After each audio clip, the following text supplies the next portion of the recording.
Le jeudi 19 janvier dernier, Aude de Breil, directrice générale de l'établissement public d'aménagement de Sénart, et Marilyn Pichery, sa présidente, ont accueilli au sein du centre commercial Carré Sénart, élus, techniciens et partenaires de l'EPA Sénart pour la traditionnelle cérémonie des vœux. L'occasion de rappeler les enjeux de l'EPA Sénart pour aménager le territoire, dont le Carré Sénart, lauréat de l'appel à projet Inventons la métropole du Grand Paris. Là, nous sommes là au niveau du futur aquarium du Carré Sénart. Le Carré Sénart, c'est vraiment le poumon dynamique du territoire de Sénart.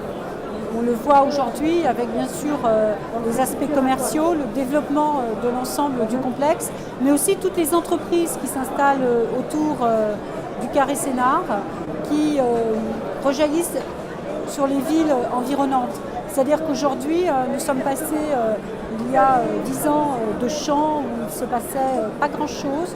Aujourd'hui, un développement économique autour, bien sûr, du service, du commerce, mais pas que, la santé, les bureaux, les hôtels, les lieux de jeux de rôle notamment, se développent et vont permettre d'attirer et d'être un vrai pôle d'attractivité pour l'ensemble, bien sûr, des habitants du territoire, mais des villes environnantes, notamment celle de Grand Paris Sud.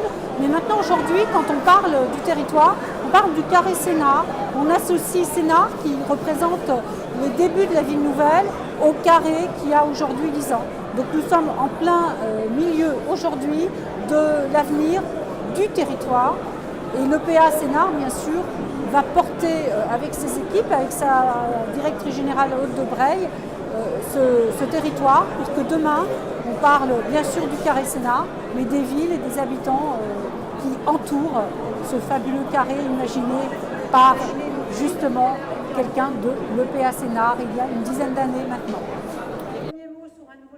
Après les discours qui ont rappelé les enjeux du territoire pour les prochaines années, construction de bureaux, d'entrepôts, accueil de nouvelles entreprises et nouveaux habitants, les convives, décideurs, chefs d'entreprise, aménageurs et promoteurs immobiliers ont pu échanger sur leurs propres projets en toute convivialité.